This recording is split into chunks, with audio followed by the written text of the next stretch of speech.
యోషియా యూదా రాజుగా పట్టాభిషిక్తుడైనప్పటికీ అతని వయసు 8 సంవత్సరాలు మాత్రమే. అప్పటికి అతని రాజ్యం ఆధ్యాత్మికంగా, నైతికంగా పతన స్థితిలో ఉంది. అతని కంటే ముందు ఆ రాజ్యాన్ని పరిపాలించిన అనేక మంది దుష్ట రాజులు తమ క్రియలతో దేవుణ్ణి అవమానపరిచారు. ప్రజలు కూడా వారి అడుగుజాడల్లోనే నడిచారు. ఎంతో అనుభవం కలిగిన రాజులకు సైతం అసాధ్యంగా కనిపించిన సంస్కరణలకు యోషియా ముందడుగు వేసి నాయకత్వం వహించాడు. అతని 31 సంవత్సరాల పాలనలో 4 ముఖ్యమైన సంఘటనలు చోటు చేసుకున్నాయి. మొదటిది, 16 ఏళ్ల వయసులో అతనికున్న ఆధ్యాత్మిక పరిపక్వత. నువ్వు వెళ్ళడానికి సిద్ధంగా లేని చోటికి ఇతరులను నడిపించలేవు అనే గొప్ప నాయకత్వ సూత్రాన్ని యోషియా తన జీవితం ద్వారా అతి చిన్న వయసులోనే చూపించగలిగాడు.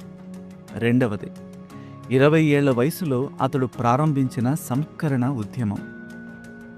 యోషియా యూదాలో మాత్రమే కాకుండా ఇశ్రాయేలు అంతటా ఉన్న విగ్రహారాధనను నిర్మూలించాడు. అలాగే దేవుని ఆలయంలో జరుగుతున్న అసాంఘికమైన మరియు విగ్రహారాధన సంబంధిత ఆచారాలను తొలగించి ఆలయాన్ని శుద్ధి చేశాడు. మూడవది, దేవాలయ పునరుద్ధరణ. యెహోవా మందిరాన్ని మరమ్మతు చేసి పునరుద్ధరించేందుకు నిధులు కేటాయించాడు. ఆ సమయంలోనే కనిపించకుండా పోయిన మోషే ధర్మశాస్త్ర గ్రంథం అక్కడ కనుగొనబడింది. నాలుగవది, ఉజ్జీవం. దేవుని వాక్యం యోషియా హృదయంలోనూ ఇశ్రాయేలు ప్రజల హృదయాలలోనూ గొప్ప ఉజ్జీవాన్ని కలిగించింది.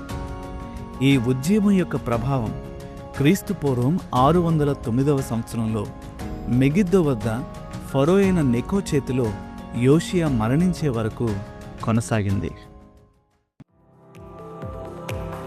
బైబిల్ ఇన్ఫ్లుయెన్సర్స్ అనే సిరీస్ మీకు ఆశీర్వాదకరంగా ఉంటే మా ఈ ప్రయత్నానికి లైక్, షేర్ అండ్ సబ్స్క్రైబ్ చేసి మమ్మల్ని ప్రోత్సహించండి.